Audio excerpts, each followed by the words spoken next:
Oh, perfect. Thank you guys for coming to today's Share Your Story with Policymakers webinar. Before we get kicked off, I'm just going to ask that everyone go ahead and mute themselves if you're not already muted, just so we can avoid any background noise, and we can go ahead and get started. All right, so again, welcome to the Share Your Story with Policymakers webinar. I'm going to share a bit with you guys about what you can expect during this webinar. The first half of this webinar is going to be instructional. The second half is going to be more interactive. And in the first half, you're going to learn what to expect in your meetings and learn how to prepare for your meetings. You will also work on refining your elevator pitch.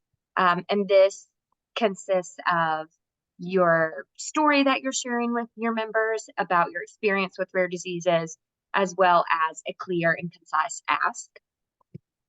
You're also going to receive tips and coaching from fellow advocates. They are all experts. They've done Hill Days before, and they're going to help give you tips on how you can refine that pitch and share your story with impact. And we are, of course, going to practice and receive feedback from those coaches. Okay, so preparing for your meetings. As you're preparing for your meetings, it's important that you get to know your legislators, understand the legislator's role in target legislation. So check to see if your members sponsored or co-sponsored any of the legislation that we're going to talk about. You can check to see if they are on committees of jurisdiction, meaning if a bill has been sent to the Financial Services Committee or the Health Committee. You can go on, check and see if your members are part of that committee.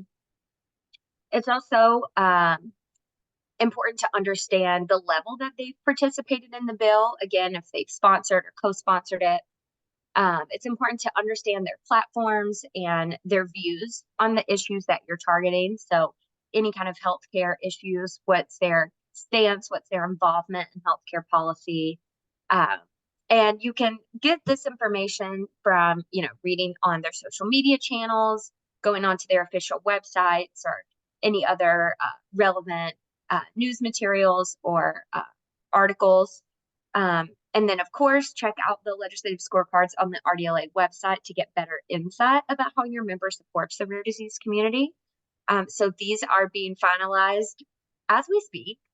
So they will be on the website very soon. But the scorecards break down a couple of different actions that your members could take to support the community. And you can go on, check and see the level of support that they've given to the community through co-sponsoring legislation. And that can help you also kind of craft what you want to say when you go into your meetings. So it's also important to have materials ready to go when you go into these meetings, and that includes your key message and your elevator speech, which we are going to work on today. But it's also important to have supporting materials such as one-pagers. And I'll quickly add, if you are going to use any of the asks we discussed today as your ask, that we will have one-pagers ready for you shortly. Those are not on the Rare Disease Week website yet, but they will be, and we'll alert you guys when they're ready. So if you are making a different ask, make sure that you do have a similar one-pager on whatever your ask is. And we do have a tip sheet on our website about how to make your own one-pager. So if you're interested in doing that, be sure to check that out. And I think one thing that folks get a little bit nervous about with meetings is, what are the expectations from your member? Your member does not expect you to know everything about the bill, but they expect you to be informative, to be compelling and concise. They have a lot of meetings, them and their staff, each day. So coming in with, again, the bullet points and your key message of exactly what you want to say is important. They expect you to be accessible, credible, and reasonable. So not going in asking for, something that they do not have the capacity to do. Leaving your email behind with them or getting their email is a great way to be accessible. Following up with your members is very important. Uh, they also expect you to have a sense of their role in whatever the ask is, as well as their platforms and views. So again, that's why that is important to check out before your meetings. They expect you to show how the problem applies to them and their constituents. So going in and, telling them the number of rare disease patients that are impacted by rare disease, explaining that 95% of the community does not have an FDA approved treatment, really using those stats to show them the, depth of the experience that you're talking about.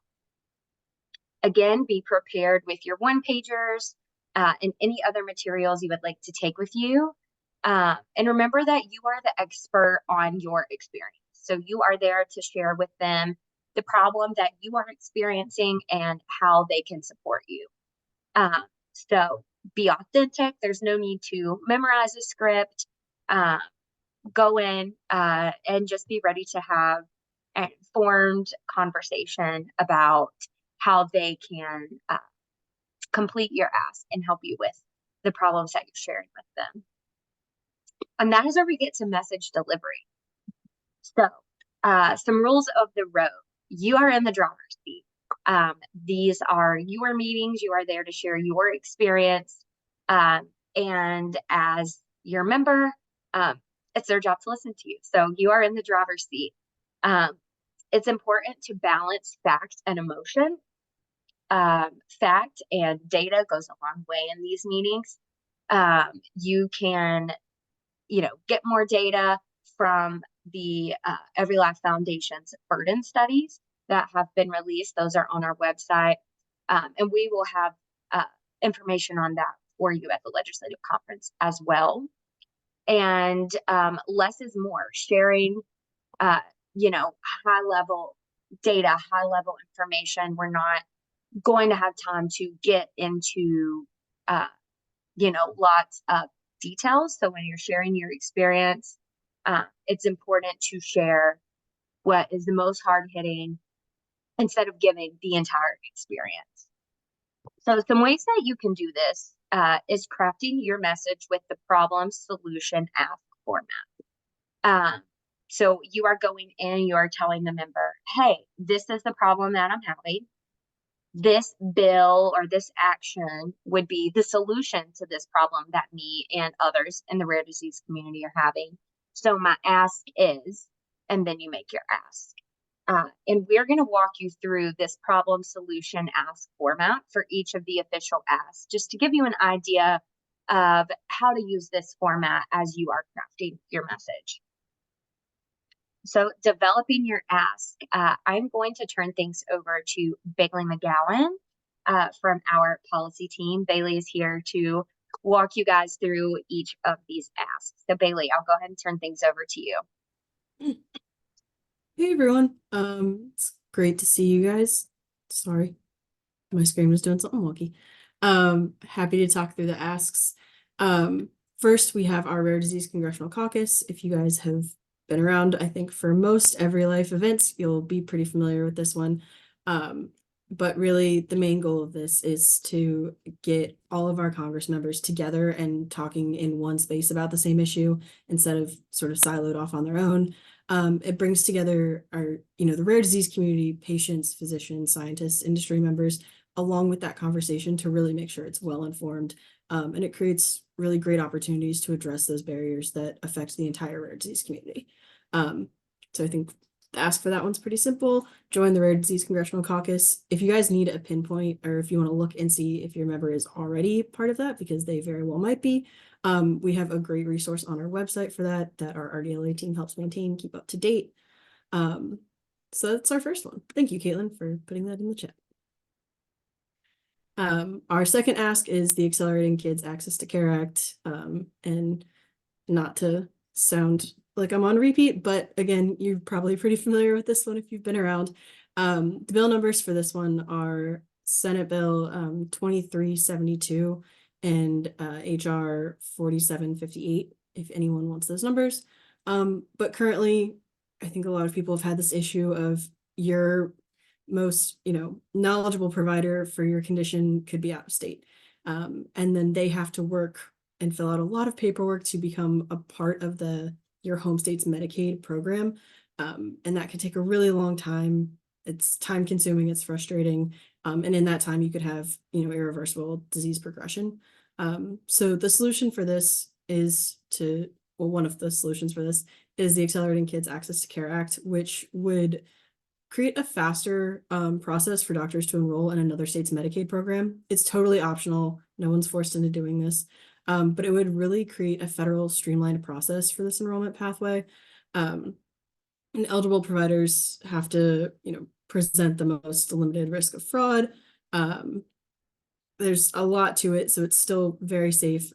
This one predominantly does affect children under 18 who are on their state's Medicaid program. I think there's a few exceptions for if you develop that condition beforehand and then are still on state Medicaid. But by and large, it is predominantly for those under 18 on state Medicaid. But again, the ask for that one is sponsor the bill. And then our third ask, which is our Safe Step Act. Bill numbers for this are S-652 and HR 2630. I should have mentioned this for the last one, bipartisan support as well. We have great representation for all of our bills. This one, I love to shout out how many co-sponsors we have because it's so cool. In the House, there's 159 co-sponsors, and in the Senate, there's 38, and that's like a pretty high amount, especially for where we're at in the year. But step therapy, or fail first therapy, as it's sometimes known as, is a utilization management technique, which can force patients to try medications that aren't what their, expert provider initially wanted them to try. Sometimes because it's cheaper, sometimes because it's a different standard, or perceived standard, by insurance companies. And so this bill would create an expedited pathway through those insurance companies, through pharmacy benefit managers, or PBMs, as you might hear them called, which are really people who help implement some of those plans. But it creates an expedited pathway when there's a medically reasonable like a medically necessary reason for it. And so that reason could be something like, if you try this other therapy, it will waste time and cause irreversible damage. It's a pretty sound reason to get someone the therapy that their expert provider initially wanted them to be on. In instances where it's an emergency, there's a 24-hour turnaround time for that approval. In non-emergencies, it's 72 hours. And so this would also make health plans have this plan and this pathway really easily accessible and a really clear process, so there's no wasted time, which I think is also a really cool part of this bill, because I think it does really protect patients in that aspect. And so for that, again, please co-sponsor the Safe Step Act. And our last one, which I think is oh, nope, never mind. Sorry. We have our pediatric priority review voucher program. The ask on this is a little bit unique, but for our PRV program, this is a pathway, and so you'd think I'd be better at explaining it by now. I talk about this a lot. But this is a pathway that if a company gets a rare disease pediatric approval for not like the therapy itself, but for their application process, it's a voucher that really allows a drug to go through this pathway and get an expedited approval. So it takes 4 months off the traditional approval process. So normally it's about a 10-month process to get a drug reviewed and approved. It takes it down to 6 months. The really unique thing about this, though, is that a company can sell it to another company. And for groups who are making rare disease therapies, that tends to be really huge in keeping them afloat and allowing this therapy to actually hit the market. And they're typically sold, right now, it's around like $100 million. So not chump change by any means. And this pathway is ready to sunset. So the provisions for it are ending this September. And if they aren't continued, then there's no more are allowed to be issued after this September, which could be detrimental to the innovation process and the therapy development process for rare diseases. So right now, we're doing a lot of work to try and collect data on exactly how many have been issued in the rare disease space, what's going on. But while we do that, we're really trying to make sure that our Congress members know that this is an issue and it does impact the rare disease community. So the ask is to please support the reauthorization of this process. And I'm happy to answer questions on that. Sorry, I went through it a little fast. It's a little detailed. This is the one I thought I was about to present on. So this is our Interagency Coordinating Committee on Rare Diseases. So another new one. But the idea for this is sort of like a center of excellence, but for all of the agencies. It's one place to keep our all conversations happening between the FDA, CDC, CMS, happening in one space with the government. So people aren't working on projects in different silos, and then we're trying to come back and make sure that they actually work together and that they're not affecting anyone negatively, or it couldn't be perceived that way. And so this is a really unique process, and I think something that would benefit the rare disease community as a whole. It would be one central location for the continued coordination of all rare disease efforts at the federal level. So again, the ask for that is to support the establishment of the Interagency Coordinating Committee on Rare Diseases. And Dylan, Simon, and Jamie Sullivan are taking a huge lead on this. So they would be happy to answer any detailed questions we've got. They're not on our call right now, but we can connect you with them. Yes, if you have any questions about any of the asks, feel free to reach out to me via email and I will connect you with someone who can answer your questions. I'm going to put my email in the chat here so that you all have it. Perfect. Thank you, Bailey, for going through all of those. And you all should have received an email with the links to the Share Your Story worksheets. So I just want to talk about those for a second. One of them is a tip sheet and the other is a worksheet. So the tip sheet gives you tips on how to craft your story, how to know what to include and what not to include. And then in the worksheet, you actually practice writing out what you want to say or what you want to include. And it gives you blanks to fill in so that you have some help with crafting that story. So if you haven't checked those worksheets out yet, definitely do so before Rare Disease Week. They're great to print out and practice on. So highly encourage you to use those. If you have taken a look at those already and begun filling them out, then I encourage you to use them in these breakout sessions. So this is the interactive part of the webinar. So during this part of the webinar, we are going to go into breakout rooms, and each of you will have one of these lovely coaches who are going to provide you with tips and feedback as you share your story and practice your pitch. All of these folks are either members of the RDLA team, members of the RDLA advisory committee, and then of course, Abby, who is our Rare Disease Week advocacy chair. So thank you to all of these coaches for coming to share your expertise and share tips with advocates on what has worked well for you or what you have seen people do in meetings that has worked well. I'm excited for each of you to have a chance to talk with each of these coaches. They're all great. So materials to have on hand for these breakouts are both of the worksheets that I just mentioned. And if you've created one pagers or have a one pager on the ask that you would like to make, that's also helpful to have on hand. So shortly you will automatically be placed into a breakout session. So there will be a box that pops up on your screen. Just be sure to click join and it will take you to your assigned breakout room. If you are interested in participating in the role play, let your coaches know. They are going to have you share your name and your location so you guys can get to know each other. And this is the time really if you've started drafting and you want to make sure what you have looks good, or if you haven't started at all and you want to know how do I start deciding what I want to share and how I want to say it. This is the time to practice your pitch, get feedback based on what you have, to ask for tips on how to get started if you haven't already.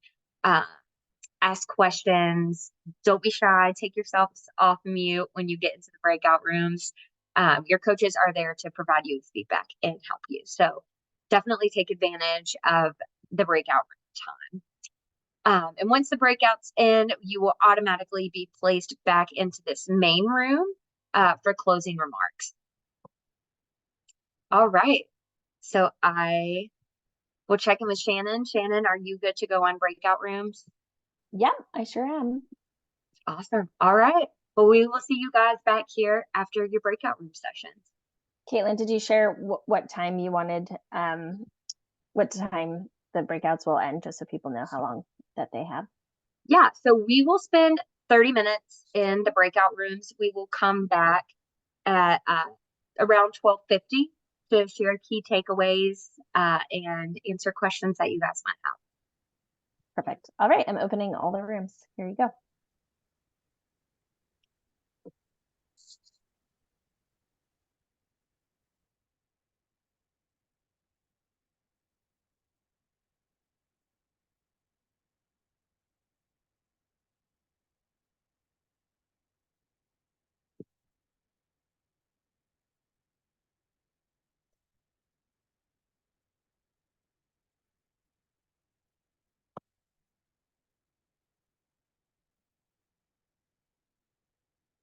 So you guys should be seeing a box on your screen to join your breakout rooms. Just go ahead and click join, and it will take you to your assigned breakout room.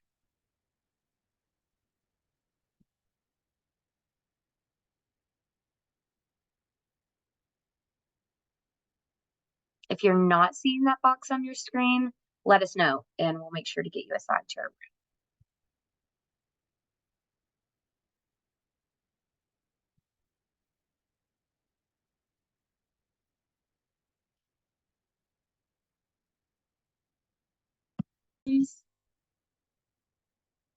This is the time where you can share tips that you found really helpful, or maybe something that someone in your group did that you thought was great and you'd like to share with the group. So coaches, feel free to unmute yourself and share some key takeaways from your rooms.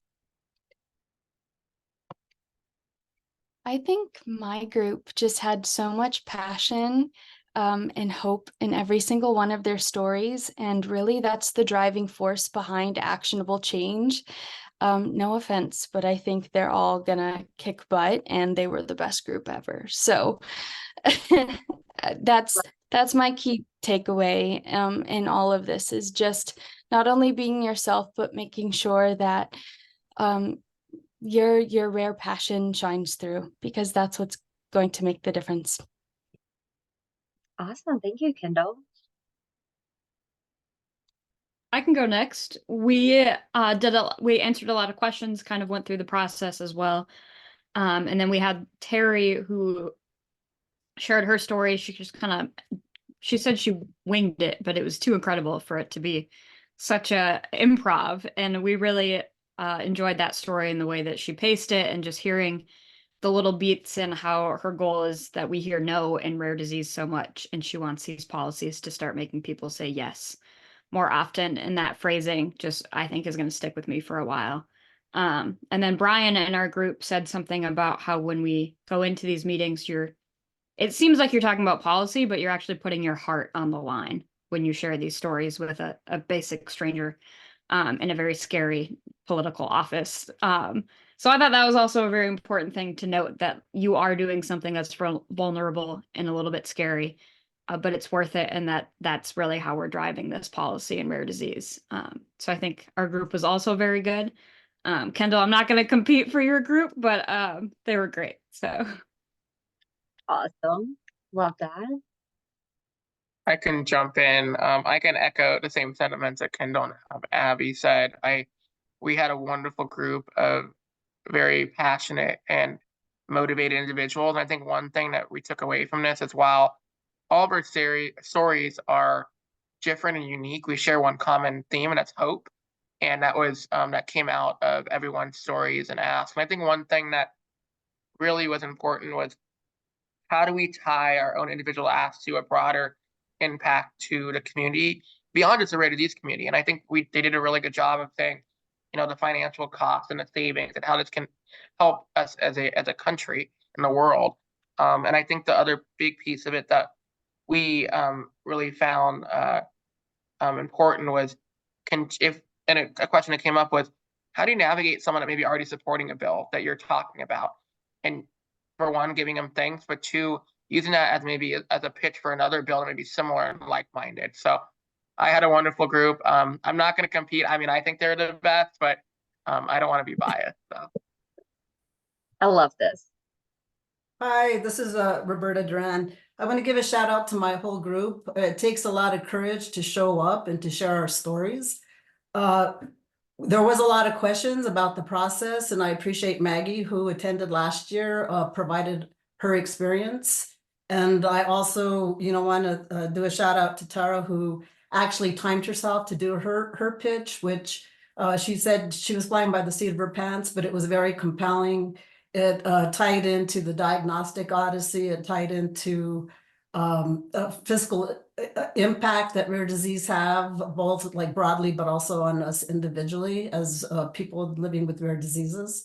And again, I just emphasize too that when we get to Rare Disease Week, the legislative meeting that we have the very first day, you guys provide a wealth of information that can help us fine tune our stories. So not to worry, there's still time. I shared that my story wasn't refined until after I participated that one day, and we actually got feedback, and we had time to practice. So again, we are the experts, and we're going there to share, and having that courage to show up in that way really raises awareness and impacts meaningful policy changes. So thank you for everyone who's participating. Awesome. And I'll just quickly plug, that was a great plug for the legislative conference. We'll have another practice your pitch session during the legislative conference. So like Roberta said, you are going to hear a wealth of information. And then, if you want to take everything you've heard that day and do this all again, you can. So I encourage you guys to keep an eye out for that session during the legislative conference. I also encourage you to continue to practice sharing your story. You can use your phone to record yourself and record your elevator speech if you are really brave and want to hear yourself recorded. You can play it back and think, how did this feel? Was it compelling? Do I need to keep certain points more brief? Did you repeat yourself or say words like, and did you include a call to action? What did you do well? And use this reflection to continue to improve your elevator pitch, and note what to change and go for it again. Keep practicing. And like Roberta said, thank you guys for being here. I know that going into a breakout room with people you may not know and sharing very personal stories can be scary, but very brave of all of you. And we really appreciate you guys being here to prepare for Rare Disease Week, and appreciate all of our coaches being here to provide your tips and expertise. So thank you guys. And we look forward to seeing you all here in just a couple of weeks in DC. If you have any other questions between now and then, feel free to reach out. We will also be hosting another office hour this week. That office hour is going to be on the 15th at noon. It will last about an hour. It's going to be a Zoom meeting with me and Shannon. It's very casual. You don't have to stay the whole hour. You are welcome to come and go, ask the questions that you would like to ask, or you can stay and hang around and hear else's questions. But if you do have any lingering questions, I highly encourage the office hour. But if you're not available at that time, you can always reach out to me via email. You will all get an email with a link to the office hour in your inbox. So keep an eye out for that if you are interested. Otherwise, we will see you on a couple of weeks at Rare Disease Week. Thank Bye, you. everybody. Thank you. Thank you. Bye. Thank you. Thank you very much.